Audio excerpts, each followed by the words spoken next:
Hello, everyone, and welcome back to my podcast. This is Anne, and this is a podcast about all sorts of crafty things as well as reading and books. You can find me on the web as Woolly Wonka Fibers on Instagram and Facebook and Ravelry, and you can find me as well on Instagram as Little Bird Stitcher for my cross-stitch stuff. I've got a ton of stuff to talk about today, so I think this is probably going to be another long one. I tried unsuccessfully to carve out some time during this week. I'm about a week late to record this. It just didn't happen. We're having some remodeling done in the house, having the bathroom connected to the master bedroom completely redone. Everything's been ripped out. I think Monday, fingers crossed, they will finally be done. Maybe everything except some paint touch-up. It looks great, and I'm really glad that we had it done. We also opted to go ahead. The master bedroom is not very big, and so I had moved all of the furniture out of it so that the guys were not tripping over it, and they had to remove an old cast iron tub out of the bathroom, and there was no way I wanted them like carrying that around and across the bed and a couple pieces of antique furniture that we have in there. So just cleared the bedroom out, and then I thought, well, let's go ahead and get the bedroom painted too while there's no furniture in it. I mean, it's 10 times easier. We already have a painter coming, so they did get the painting done yesterday. They have all of the tile in. The floor is tiled, as well as we had the tub taken out and a shower stall put in instead. So that's all tiled. I think it looks great. They still have to put the vanity and the vanity top in, which hopefully will happen Monday, and then they'll be done. I keep thinking, oh my God, I have got to like wipe down every single surface in the house. It's covered with that sort of gritty, if you've ever had tile work done in your house, you know it's just a mess. There's no getting around it. So I did some of that last night, but it's like, you know what? They've still got to finish up the grout on Monday. I'm not gonna do like a huge major clean and then wind up having to do it again in 2 days. So anyway, that's kind of what's going on around here. So this past week was a little discombobulated with having them in the house, and yeah, so like I said, Monday, fingers crossed, they will be done and we can all kind of get on with life. Let's see. Life update otherwise. Things are good here. Finishing up the last little tidbits to get packed. I'm off to Stitches West at the end of this week.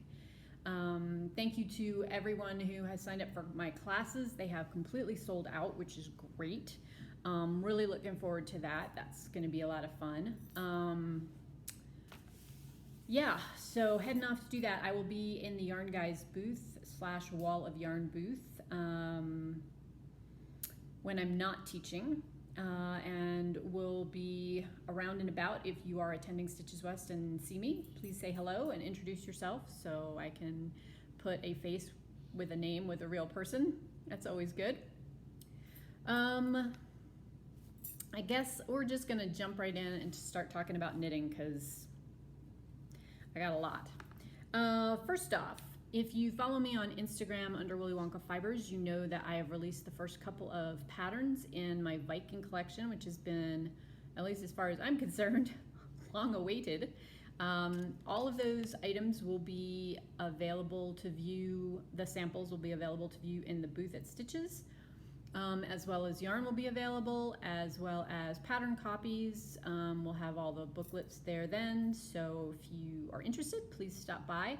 I'm really, really pleased with how the entire collection turned out. I mean, just the knitwear, the looks of it, the photographs, yeah, everything. I think it looks really sharp. I'm very, very happy with it.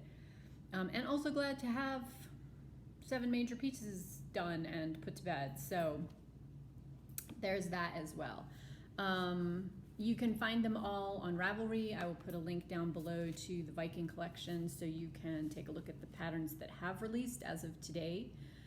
which is Saturday the 16th of February, and then you can follow that collection if you're interested in seeing the remainder, the other 5 that we'll be releasing next week. Since I have finished the work knitting for a while, I am taking a break and I am doing some personal knitting.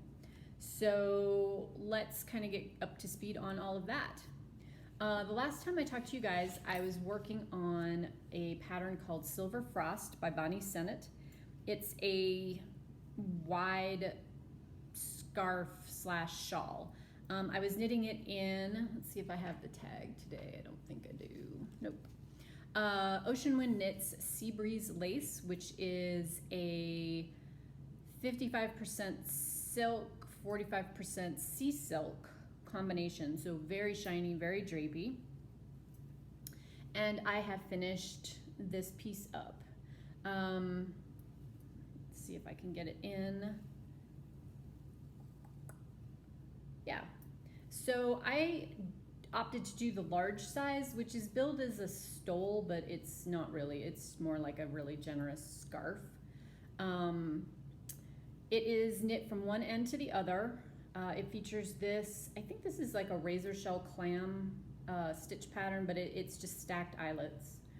And then there's a little textured section. And then there is this sort of stylized snowflake pattern. And then more of the textured stitch, which I really like. The pattern is written for a fingering weight yarn, and this is a heavy lace weight. It's about 600 yards per 100 grams. So lighter than fingering or sock weight, but not really a true lace weight. And I knitted on the called for knitting needles, on the called for sizes of the knitting needles, which I think did an amazing job making this otherwise simple knit purl pattern really interesting. It's got great texture on both sides, and so the lace is at both ends, and it is a nice long length to, wrap. So yeah, so I've actually already been wearing this. It's warm for its weight, so it's been really nice. So that is done. The next thing that I accomplished was a new cast on. Let's find it in here. I've got multiple bags going. This is a pattern by Susanna IC, who you all may know from her shawl designs, but Susanna also designs other things, including garments. And this is one that she released for Manos del Uruguay's yarn lines. Really pretty kind of summer weight top. And if y'all remember, as part of my Make 9 challenge, I had wanted to use up, I had just under 800 yards of this silky wool in this kind of bluish gray color. This is Elizabeth Lavold's silky wool. This is listed as a DK weight. I have always struggled with gauge with this. It's really more of a sport weight, but even then, it's somewhere in between, I think. And anyway, I have always struggled to try to get gauge, even on patterns that have been written with this, and that's not normally the case for me. So I had picked a Make 9 project that was a loose lace vest, and I swatched it and I didn't love it. So I had my eye on this pretty pattern from Susanna called Cascadas, and I thought, you know what, I'm just gonna see, and I was spot on for gauge. So obviously it was meant to be. It's even kind of a similar color. So yeah. This is knit from the top down, so you cast on at the neck and then you knit down, and it's got a simple lace pattern on it, and the shaping is in the yoke. And I thought that would be a really cute layering piece that you could wear over a long sleeve t-shirt, or then like over a cami in the summertime, or late spring anyway, late spring and early fall. So I did go ahead and cast that on. I think it'll be a good travel project because it's not super difficult, but does have some pretty lace. So this is the neckline and the first round of lace patterns, and then there's one set of increases, and I've just started the second round of lace patterns. So that is there. Yeah, so I'm gonna work away on that. That is on the needles and happening as we speak. I also, if you guys remember from last time, I think I had these cast on. I wanna say I did. It's been long enough with enough intervening other things that, yeesh, I'm not totally sure what I've shown you and what I haven't.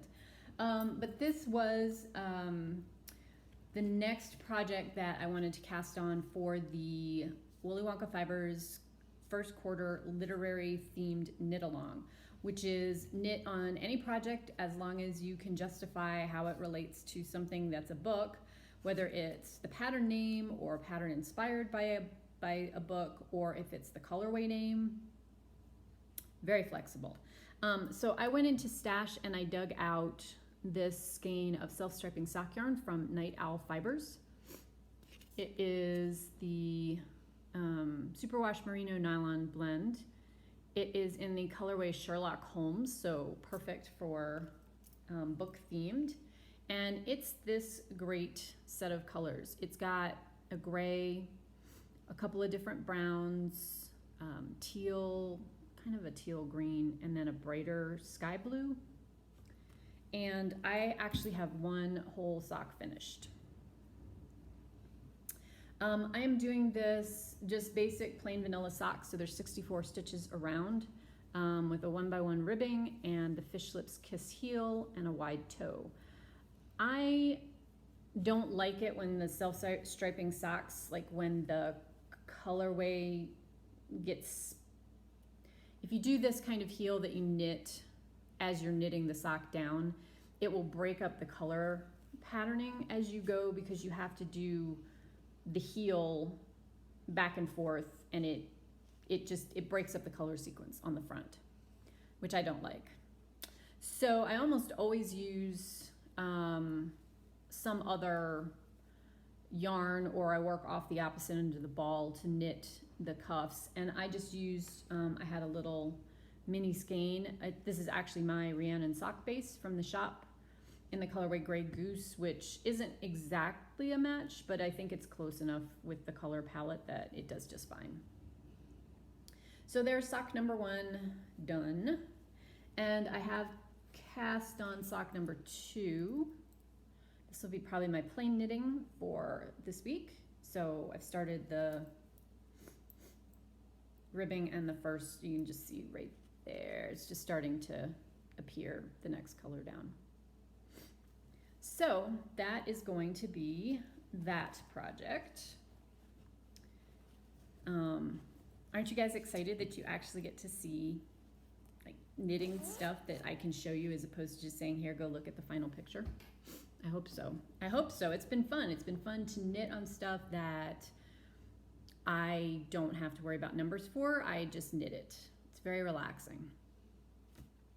And then the final thing that I wanted to share with you guys is kind of a combo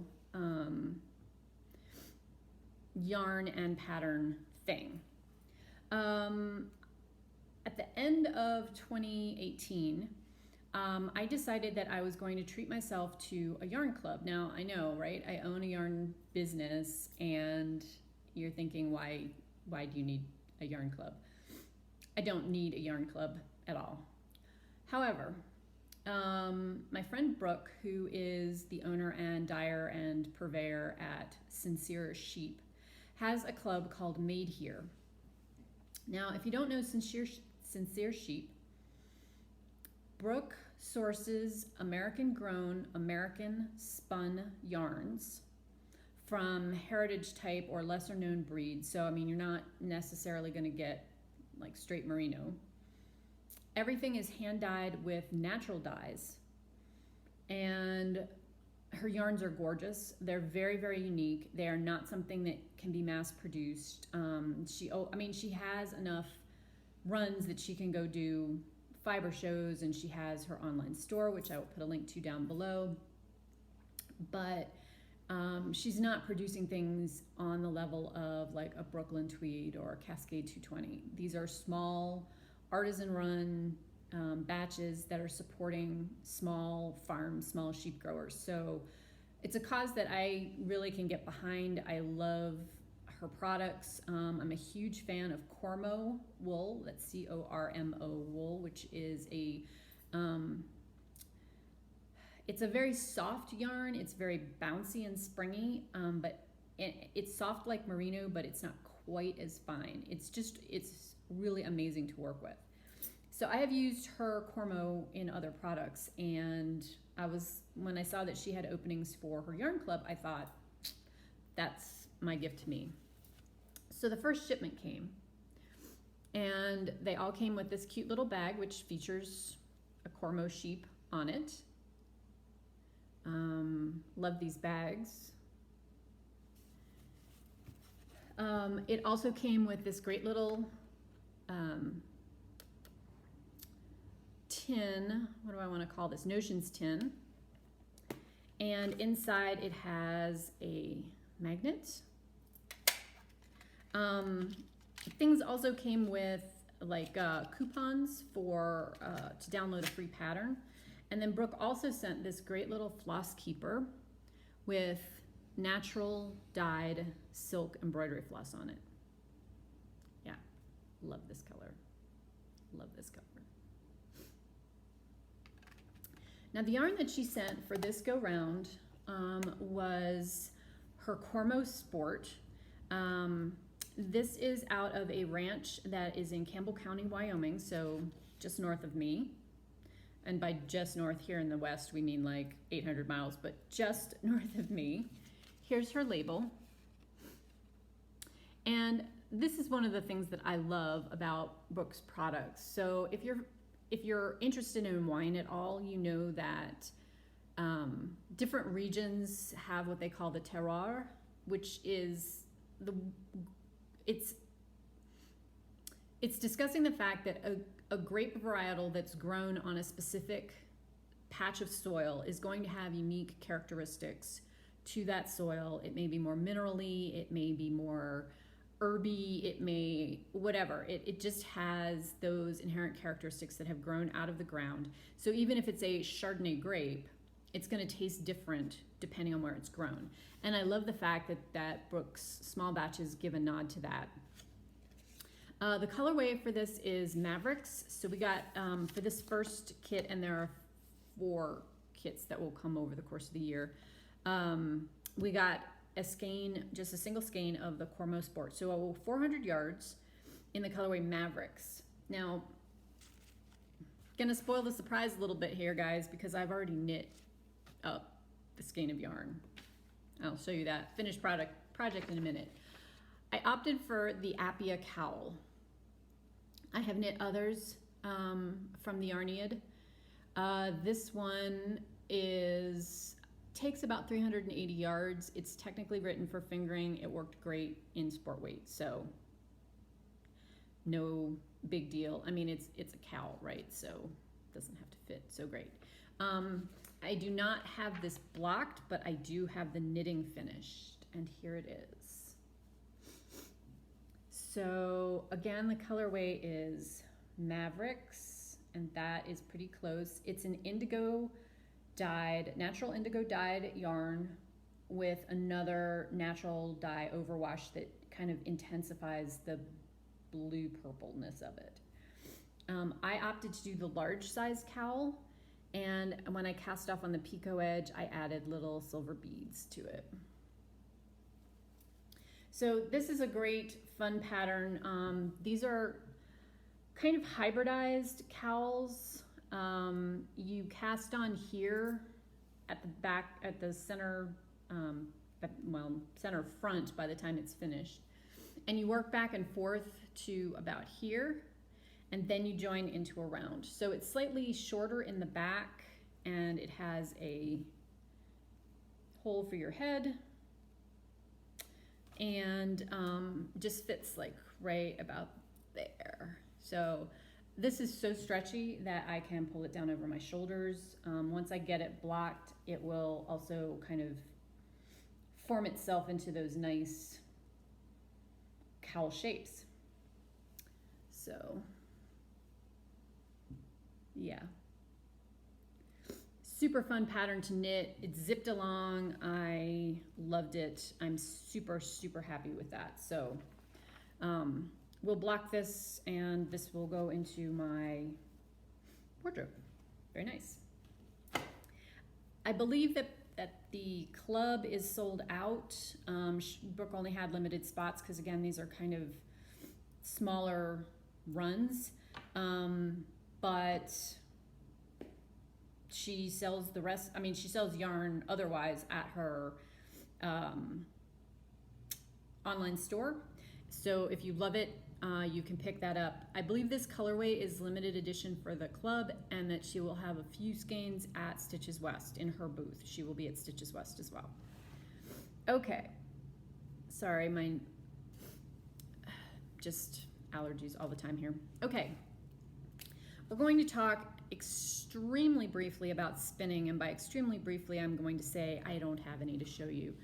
The room in which my wheel resides that I normally do my spinning in is the spare bedroom, and right now it has all of the master bedroom furniture in it, which means basically I can take like one step into the room and that's it. I can't get to any of the rest of my stuff. So no spinning this week, and probably not for a while until we get the room cleaned back out.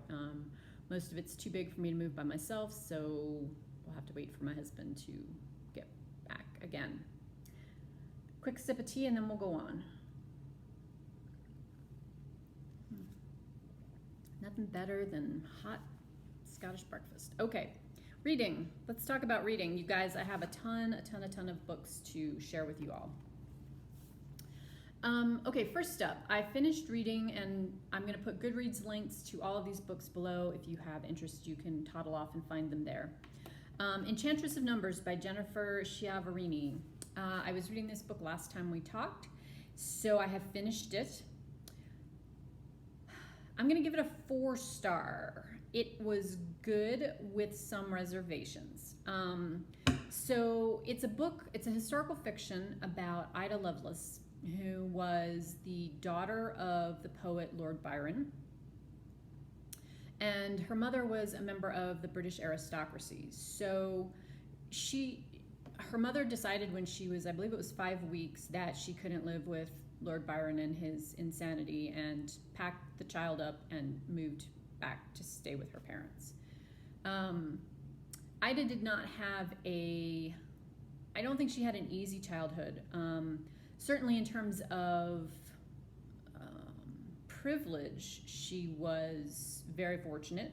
There was always money. She didn't starve. She had nice clothes, good food. Her grandparents doted on her. She always had books.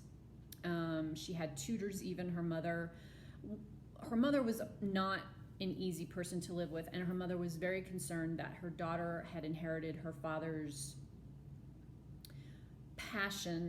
passions, and not in a good way. So she strove from a very early age to make this child be a child of reason and a child of sort of methodical thinking. I think that Ida Lovelace was someone who was brilliant. I think she had an amazing brain. However, in the early 19th century, even if you were a brilliant child, if you were a girl, you probably did not have mathematics tutors. So in that instance, her mother was very ahead of her time, and is the reason that Ida Lovelace was as interested in and as good at math as she was. I think, in today's world, she would have been another Stephen Hawking's. She obviously was somebody whose brain was geared towards math. She is the person who is called the mother of the modern computer. She's depending on how you want to assign her that role in life, she is somebody who knew, and depending on sort of what historical notes you choose to accept as truths, worked with in some capacity Charles Babbage, who developed the machine that eventually became what we think of as the computer. Reading the footnotes and the endnotes to this book, you know that she isn't necessarily someone who was like in the trenches with him working on all these, but she was somebody who understood the concept. She did know him. She did spend time with him. She did write essays and articles on how his computing machine worked. So she understood the concept of it, no questions at all. How much time she actually spent working with him in terms of like day-to-day nitty-gritty development of this is more unclear. So she died very young. She married a peer, and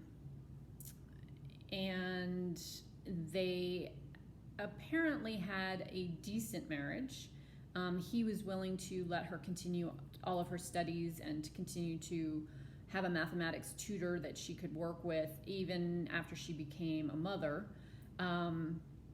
She died at 37 of what they think is ovarian and or uterine cancer.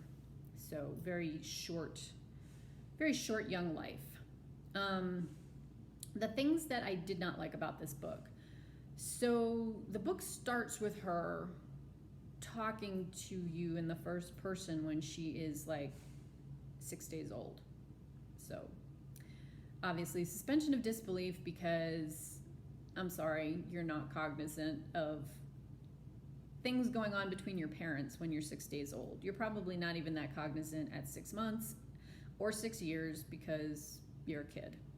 And the fact that the book couldn't have sort of set the history with a prologue in some way, that the author felt we needed to know what Ida was thinking when she was a few days old. I had issues like going there with that. The other thing is that it's slow to get started, and then at the very end of the book, I kind of wished that the author had spent more time on the human aspects of this amazing woman. From the bits and bobs that I've read that are just fact, that don't have anything to do with this book, she was very interested in math and probability. She apparently became horribly in debt because of intemperate horse racing bets that she had placed. And there's also some suggestion that as an adult she had several different affairs. None of that's really touched on in this book, and I think it would have made her an more interesting adult character. She's already amazing. It would have been great to have seen some of the other human aspects of her. I mean, they don't even talk about the fact that it's likely that she had affairs. The author writes in Ida's voice that she and her husband weren't in the same headspace, basically, after several years of marriage that they were when they first met. That's it. Okay, so that's Enchantress of Numbers. Let's move on, because I have a bunch. I finished reading a book called The Seventh Son by the author Rhea Tannehill. This is yet another retelling of Richard III and his rise to power. Good book, not great book, like 3.5 stars, I would rate it. I think Sharon K. Penman's The Sun and Splendor series is better written.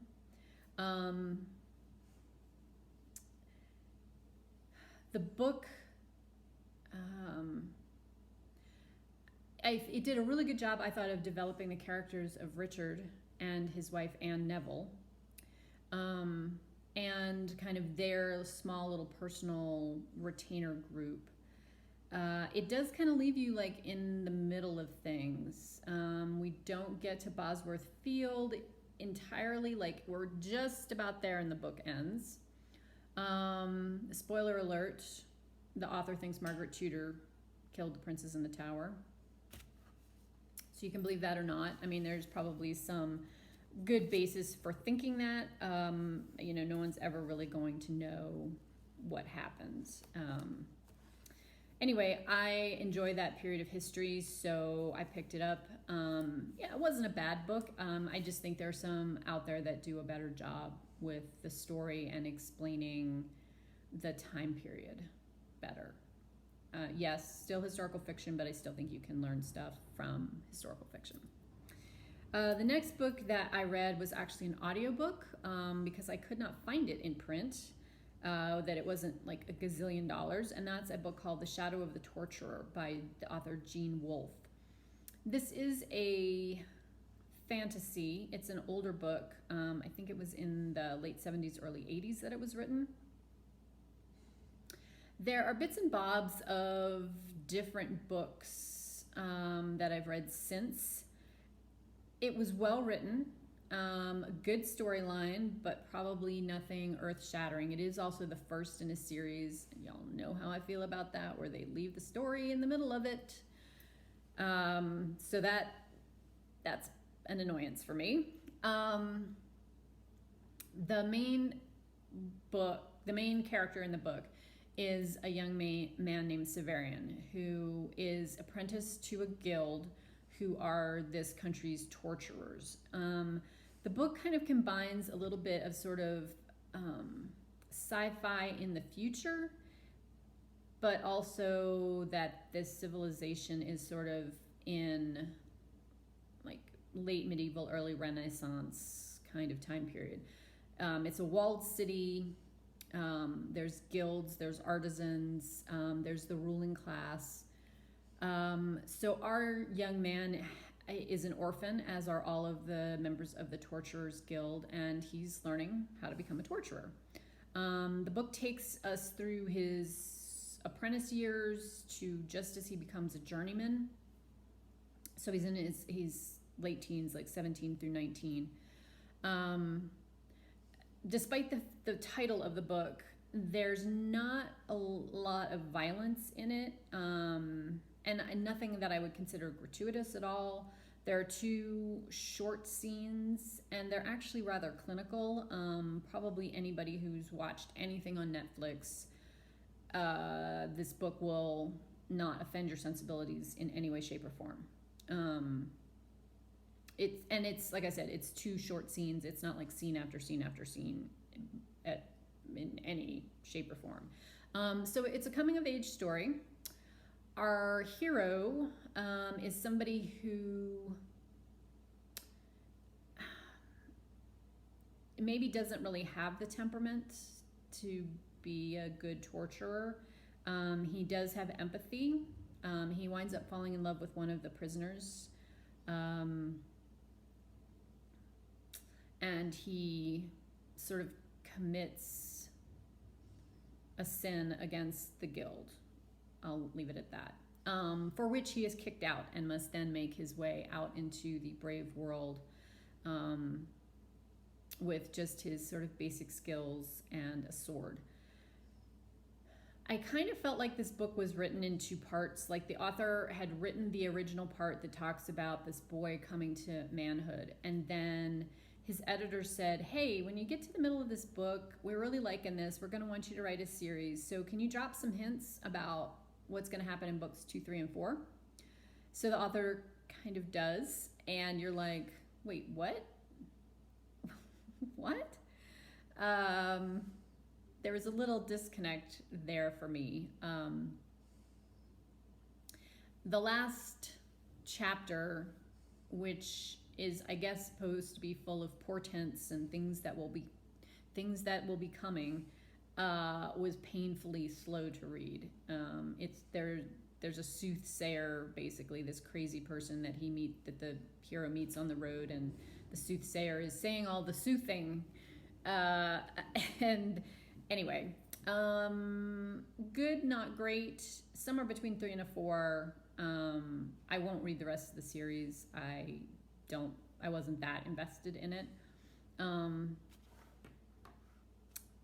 There's one scene in it though where there's a little bit. I actually had to laugh, and I don't think it was the point of the book I was supposed to be laughing at. Where the head torturer has somebody on the rack, and he's basically saying the exact same lines that Christopher Guest's character in The Princess Bride is saying. Now, on a scale of 1 to 10, how is this making you feel? And so that was a little bit of a discord there as well for me, where I was like, oh, okay, I've kind of heard this before. Anyway, so I listened to all of that audiobook. I then read another book called Jane and the Prisoner of Wool House by Stephanie Barron. This is a mystery written with Jane Austen as our mystery solver main protagonist.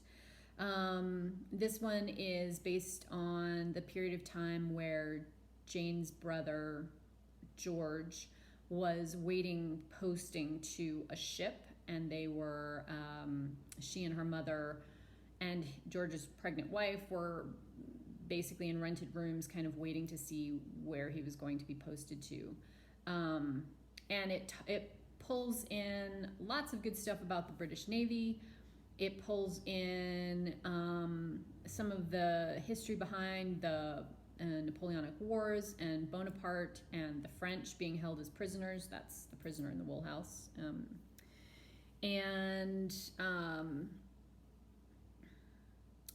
If you've read any of Stephanie Barron's other books, this is in the same vein. They're extremely enjoyable reads. If you like Jane Austen, they're a great little bit of fluff with some history snuck in there under the guise of mysteries. I believe this is either number 5 or number 6 in the series.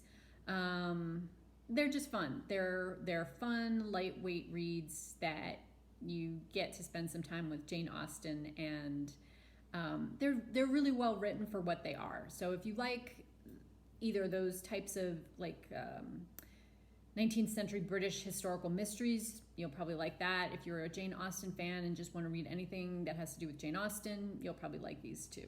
They're just like a fun weekendy type book to read. Okay, and I am now currently reading 2 books, one on audiobook and one on regular read book. The first one is that I'm reading as an actual book is The Lies of Locke Lamora by the author Scott Lynch. And Lisa of Lisa's Stitching and Such, if you want to jump in, and anyone else who has interest in reading this book. I think I'm about a third of the way through it. It's a little bit slow to get started, and you think, oh, there's like nothing going to be happening in this book, and then all of a sudden the plot thickens. So I've just gotten to the plot thickening part. This is about a young man who grows up as a thief, and the book is done in little snippets that are his early life growing up, learning to be a thief, and his current young adult escapades. The characters are fun. It's well written. It's entertaining so far. I'm hoping it will continue this way. So I'll let you know how that is when I come back next time to talk to you all. The other book which I've picked up is actually not a book that's on my 2019 Goodreads Readers Challenge list, whereas all the other ones that I've talked about today are. This is a book that I picked up for the School of Magical Stitching's reading extra credit for February, which is to read a book with a vehicle on the cover. And I have picked up The Alice Network by Kate Quinn, which I am listening to on audiobooks. This book is set, there's 2 parallel stories that follow 2 women. One is just after the Second World War, and the other is during the First World War. The 2 characters have met each other, and their lives are intertwined in the just after World War II storyline. And then the one character, she appears in the World War I storyline in sort of flashbacks that are unfolding as the book goes along. And I think I'm also about a third of the way through this one.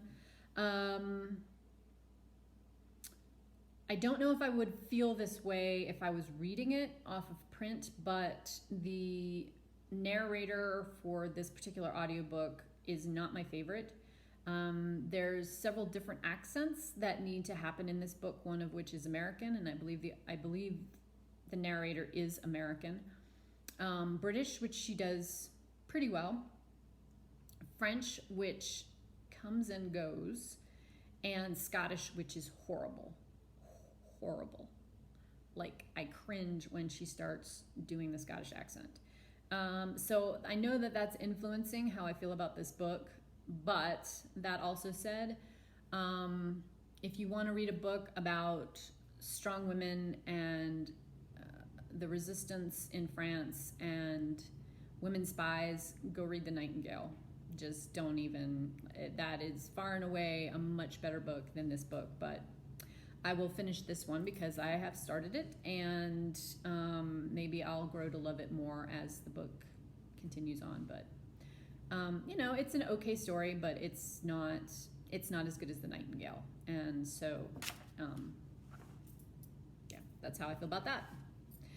All right, I talked for 20 minutes about books, y'all.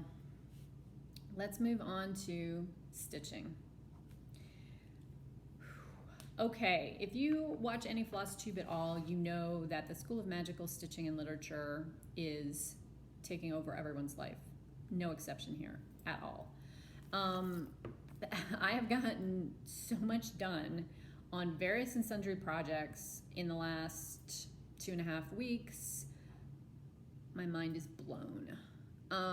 So you guys get to see a whole bunch of stuff.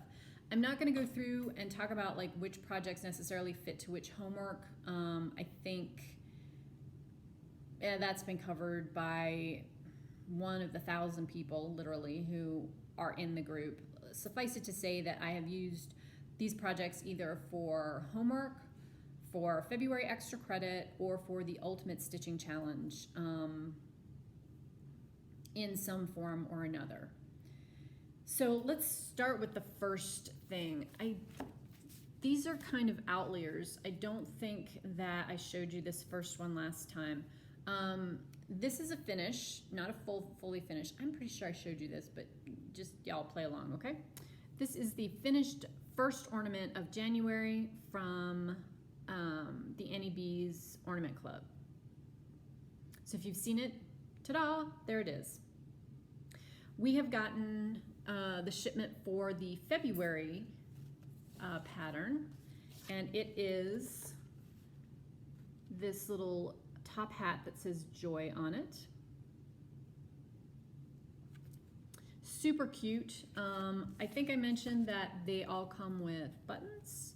So we have the little snowflake buttons for this one.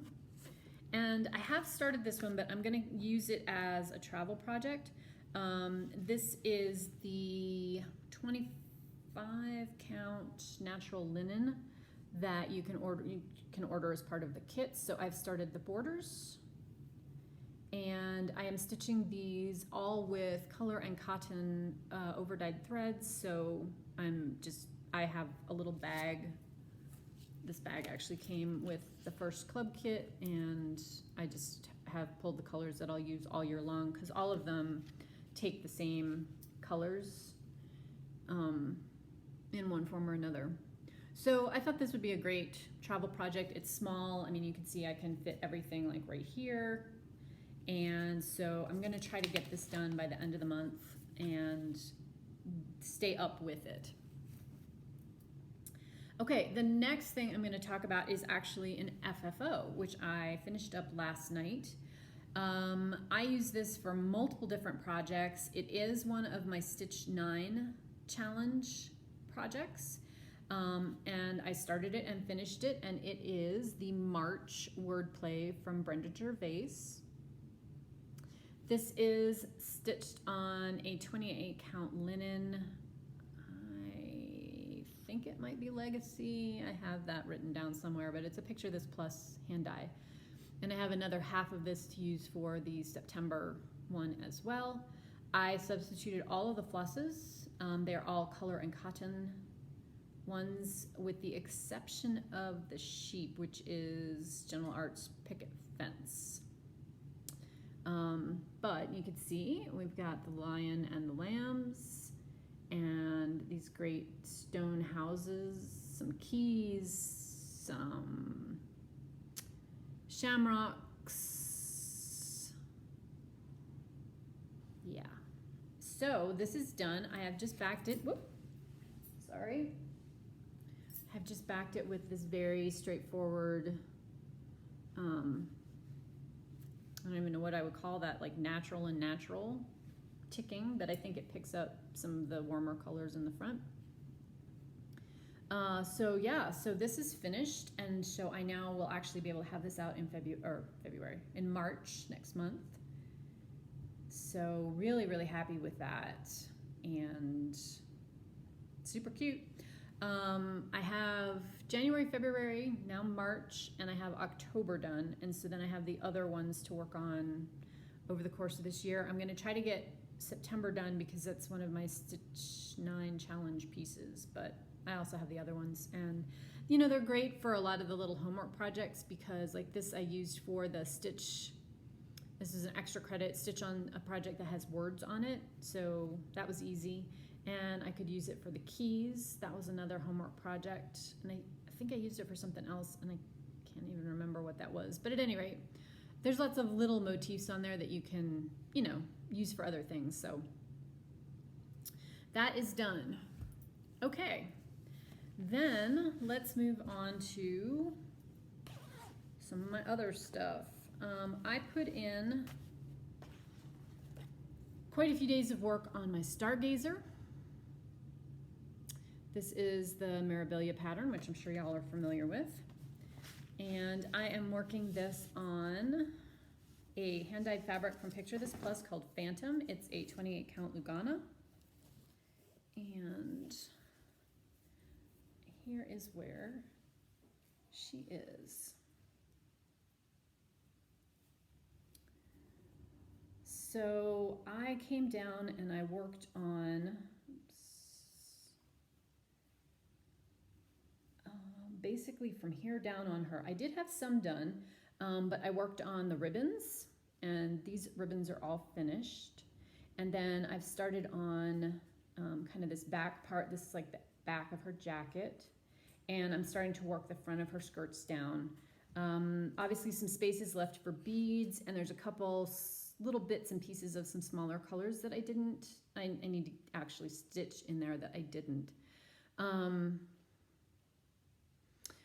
Stephanie at Miss Oh So Crafty asked me if I was doing a color conversion on this, and I did do a color conversion on the hair, but the dress itself is not. It just looks very different on this fabric, I think, compared to either a warmer color or a lighter color. But I do really love how the ribbons are showing up on it, and I think when I get to doing the beads for all of the swirly stuff in the sky, that's going to look amazing on this fabric because it is so dark and moody broody, and yeah. So that is where she is right now. Really, really happy with how that's looking. Yeah, so good progress on that. So she'll be out again in March. I am trying to do one full five-day rotation on her each time she's out because she is another one of my Make 9 Challenge projects, and I would really like to get her finished this year. Okay, let's see. Then I worked on this project from Annie B's Folk Art, which is Pins and Needles. This is a little sampler pin keep. I am working it on a 28 count even weave that I hand dyed myself. I'm using all color and cotton flosses. Got a lot done on this as well. I'm stitching this 1/1, so it's a little bit deceptive because it's so small and you're like, wow, you totally crank through that. No cranking through. I have finally decided on, there's this lighter green that I've ripped twice now, but I have finally settled on the color, which is Primitive Vines from the newest Color and Cotton Floss Club shipment, which was, it wound up being perfect for this. So I finished filling in the bulk of the bricks on the house. I still have to do windows and the door. The trees are both finished. They've got little tiny pink and green flower buds on them, or apples. I'm not sure which it's supposed to be. Let's see. I need to finish this bottom border that's right in here. And obviously the side borders. This section right here is completely done. This section that has the letters on it is supposed to be stitched, but I actually kind of like it is. So you can see on the color here, it was going to be like a neutral. I kind of have stitched it on a neutral, so I'm just not going to stitch that background. I don't think it's necessary. And I'm thinking instead of putting needles and pins down here at the bottom to balance this, that instead I'm going to just customize it like with the date and call it good. Yeah, so I love how the colors and everything look. I really love this border. The only thing I'm not totally sold on, and I know this is my OCD showing, but this isn't even. Like, this is not centered. This is stitched as it's charted. I haven't done anything different, but like this flower doesn't line up exactly in the center of that doorway. And then there's, you know, a little more than half a flower here, and then like no flower over here. This is beautiful. It's absolutely beautiful, and I love it. And I could see using it on a border like around an entire piece. But why isn't it centered? I don't know the answer to that, and maybe it doesn't matter to anyone but me, but anyway.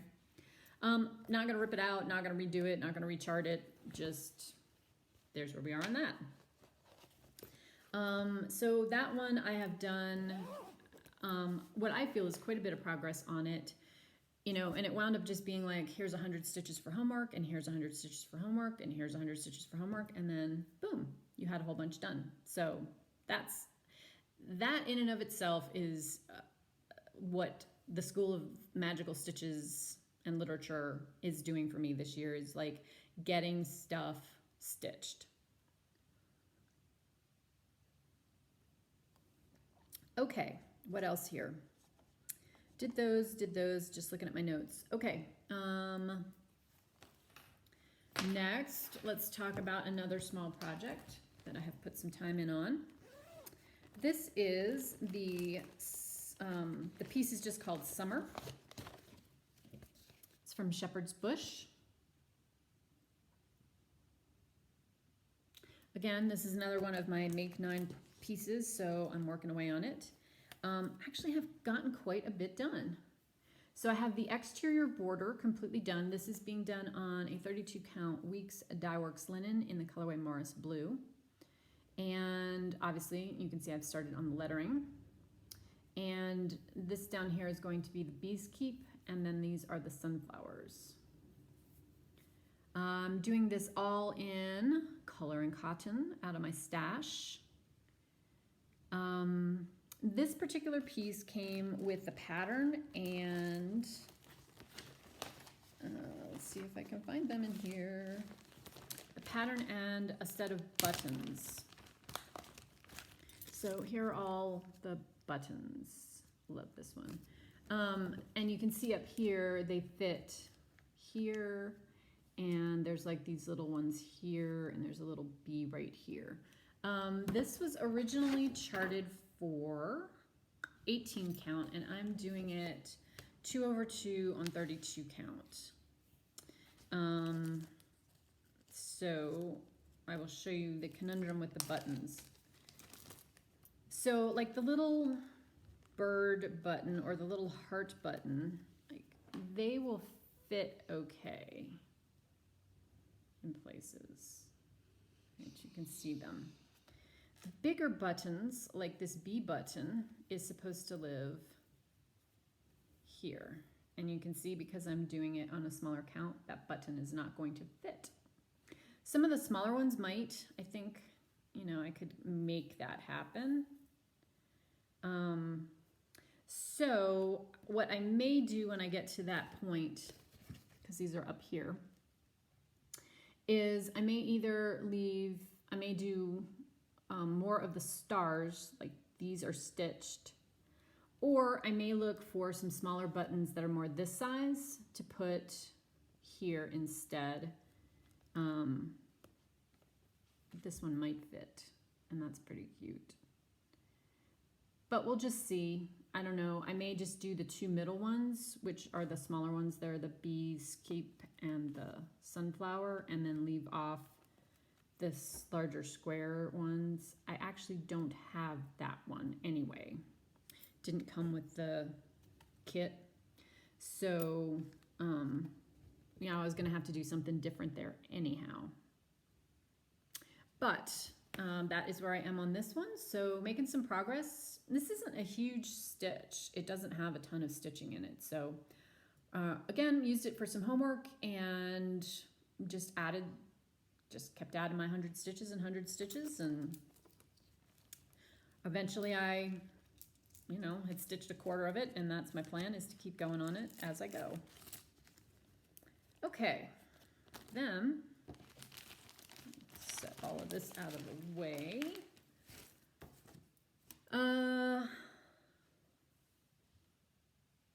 What else do I have that I need to show you guys? Oh, so my two bigger projects. I have been working on Which Way, artwork by Molly Harrison, charted by Heaven and Earth Designs. This is a perfect one for magical stitches because it's got all kinds of spooky stuff in it. And here is where I am. So this is what I have left to finish the page on this one. This is going to be my goal to get done for February, is to finish this page. I actually will get to stitch her face, which is right about there. And I have kind of a mix of like some really confetti heavy sections and some less heavy confetti sections. This flower was crazy amounts of confetti, but I did it, I finished it. Yeah, so this is what I'm going to focus on the rest of this weekend. And then I'll have like 4 days left at the end of February when I'm back that I can hopefully finish it up. I'm really going to try for that. I would love to have a page finish on this month. If you might remember, I had originally thought at the beginning of this year that I would work on Winter's Encounter, which is the full coverage piece with the horse and the little bird, as a focus piece. And I was talking with Kim, Spartan Stitcher, who now also has her own Flosstube channel, so go check her out. I will try to link that below. She is a co-admin, co-moderator over on the Full Coverage Fanatics Facebook group. And she and I, you know, we chit-chat usually daily about just stuff on that group, among other things. But we got talking about kind of getting stuff done. And, you know, these full coverage pieces are much more of a commitment than a small 56 by 100 piece that has a lot of negative space. And one thing that I had kind of looked at was my biggest project, which is a stitching shelf, which I'm going to show you in a minute. It's really not the kind of project that you can just put 100 stitches on here and there and think that you're going to get it finished. And I had been feeling not upset about the fact that I hadn't gotten more done on it, but I felt like, you know, if I really want to get that done, and it is my favorite piece, it's the reason that I got into stitching full coverage. If I want to get it done, I just have to be like, I have to commit to it. Just, yeah. And it's a marathon. It is not a sprint or anywhere close. So I decided that that really needs to be a focus, and it's going to need to be a focus for the next like 13 years. That's all there is to it. I can't just work on that piece. I already know that about myself. I already know that I will be burned out if I try to do that. It's got an incredible level of confetti. It's slow going, but I think it will be worth it in the end to say that. So Kim helped me. We did some math. She mostly did the math because that's not my thing.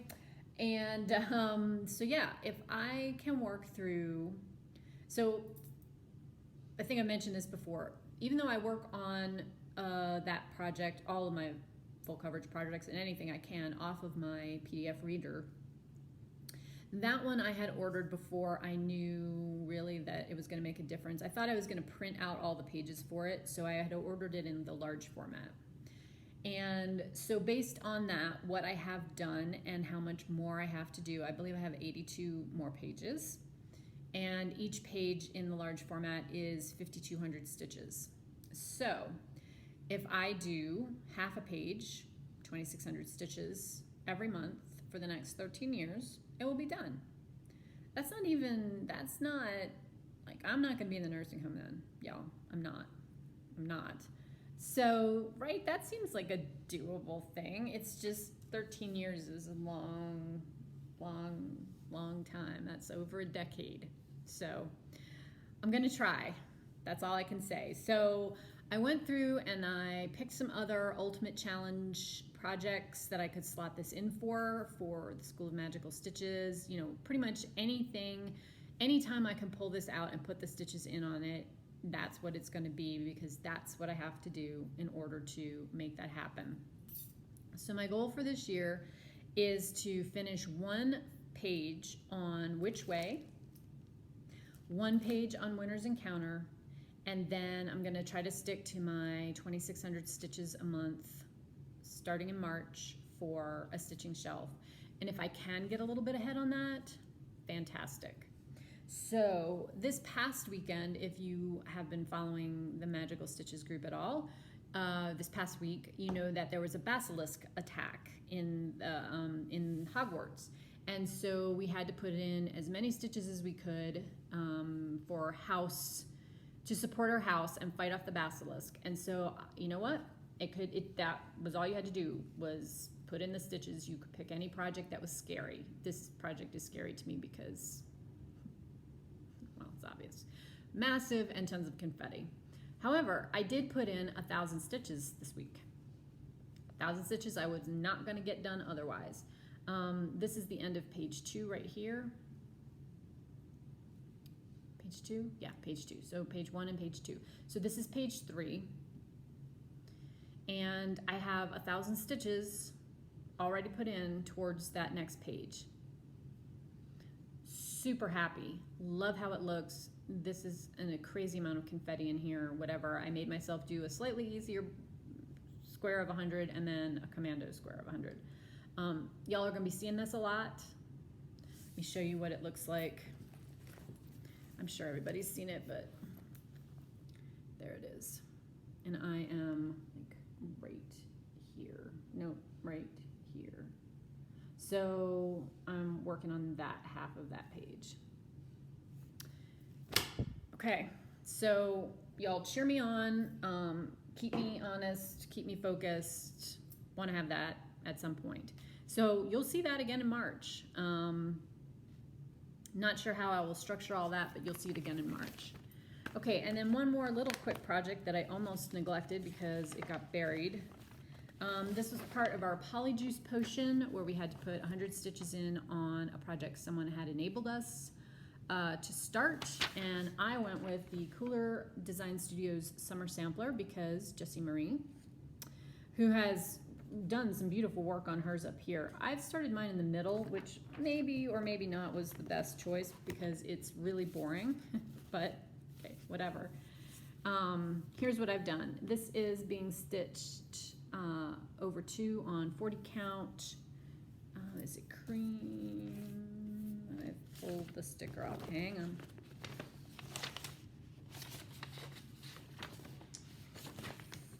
Count cream Newcastle linen.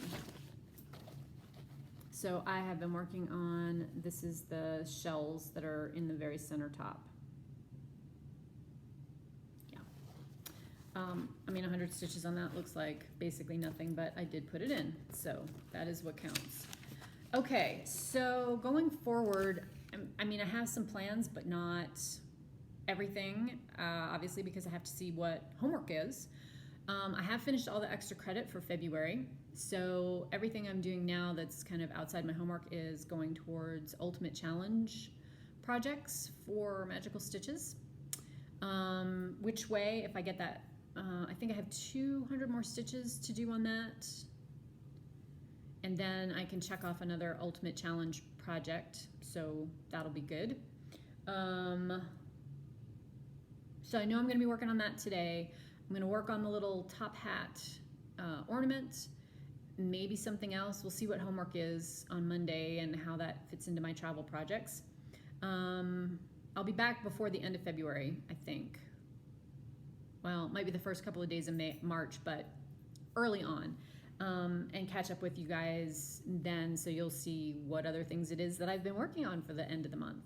I'm just going to keep on plugging, working on Magical Stitches stuff, trying to slot in my Stitch 9 challenge pieces as I go.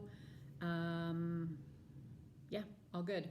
So let's do acquisitions really quickly since we're at an hour and 6 minutes. This was the January, I think this was the January Color and Cotton Fabric of the Month Club. I have switched mine out to be on linen for a while now. This is 28 count linen in the colorway Thistle, which is just a really nice kind of khaki green. And that would be great for some primitive type stuff, or, I mean, really lots of things. It's a great neutral, as usual, from Angela, who has amazing stuff. Okay, so that is that. And then I also did a trade with Socks for Mum. She has a Flosstube, and she also has an Etsy store where she makes and sells bags. I got 2 bags from her. The first one is, she's also a knitter, so I traded her some hand-dyed yarn. This is the bees one. It has her little pull on it. You guys can see that. But anyway, this gold damask in the inside and bees on the outside. I'm actually going to put my summer sampler in this. And then you kind of have seen this one. This is what I'm housing my stitching shelf information in, and it has this gorgeous batik on the inside, and then this super sweet Winnie the Pooh and Tigger and Piglet and Eeyore on the outside. Love these bags, super, super nicely made. Obviously they have the clear front pocket. She's got a whole bunch of ones she just listed that are like farm type themed and kind of ready for spring, that are super, super cute. So I will link that below. If you guys have interest, go check them out. They're really nice. So I think that's it. Hour and 8 minutes. If it looks like I'm gonna wind up having this much to talk about every single time, I will try to go to a shorter like interval, not leave it quite so long. Just because, you know, these are now in the podcasts of epic proportions length, and I know not everybody has time to sit through a whole hour. Hopefully the timestamps help a little bit to at least get you focused to listen to what you're interested in. So that said, everybody have a great couple of weeks till I talk to you next. I hope you're enjoying February wherever you are in the world, having some time for crafting and all of the things that you love to do that bring you joy in your life. So I will talk to you guys then. Take care. Bye.